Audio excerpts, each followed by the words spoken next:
आवाहन केलं.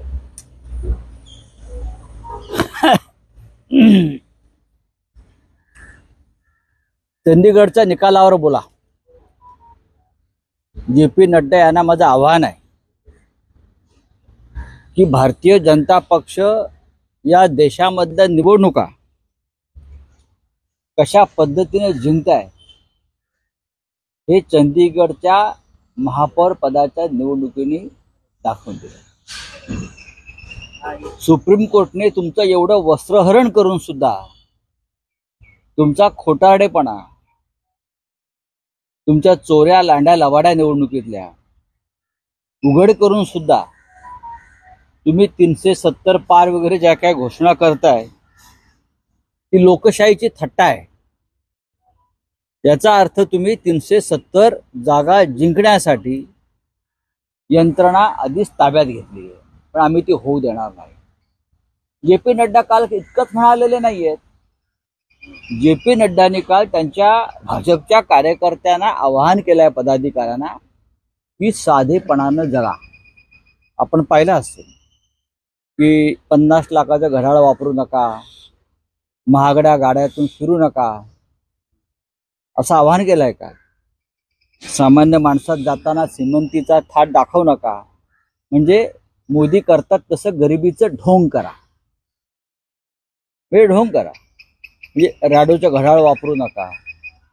100% भारतीय जनता पक्षाच्या नेत्यांच्या हातामध्ये महागडी घड्याळ आहेत. 90% भारतीय जनता पक्षाचे कार्यकर्ते आणि नेते परदेशी गाड्यांतून फिरतात. आहेत की नाहीत हे नड्डांनी सांगावं. नरेंद्र मोदींच्या खिशाला जो पेन आहे त्याची किंमत 25 लाख रुपये आहे. मोदींच्या हातातल्या घड्याळाची किंमत काढा. मोदींचा सूट 10 ते 15 लाखाचा. मोदींचं विमान, ज्या विमानातून मोदी फिरतात ते खास मोदींसाठी घेतलेलं 20,000 कोटीचं विमान. मोदींचे सगळे मित्र हे अब्जाधीश, कोणी गरीब नाही, चहा विकणारा कोणी नाही त्याच्यामध्ये.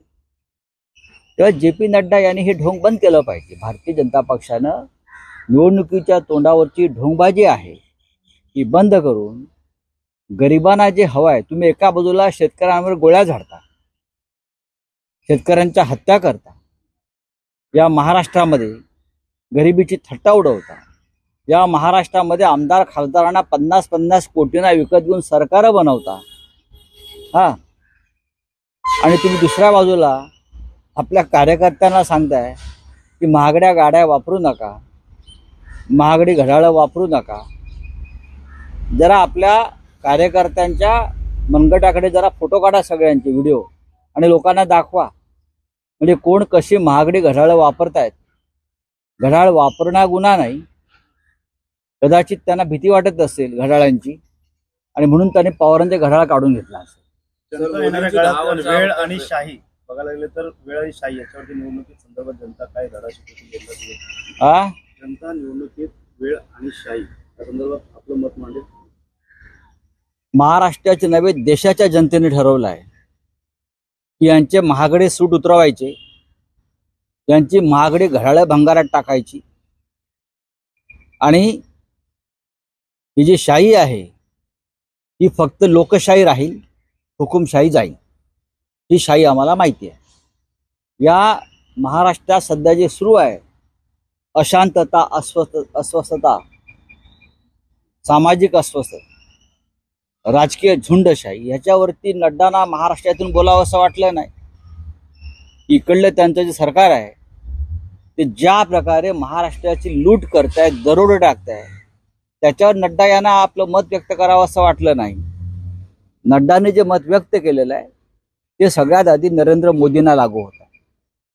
त्यांचा जो श्रीमंती थाट आहे या देशाच्या प्रधानमंत्र्यांचा, हा गेल्या 70 वर्षामध्ये इतकी श्रीमंती कोणत्याही प्रधानमंत्र्यानं भोगली नव्हती, उपभोगली नव्हती. फक्त श्रीमंती आहे, आणि ती सुद्धा जनतेच्या लुटलेल्या पैशावर. Electral bond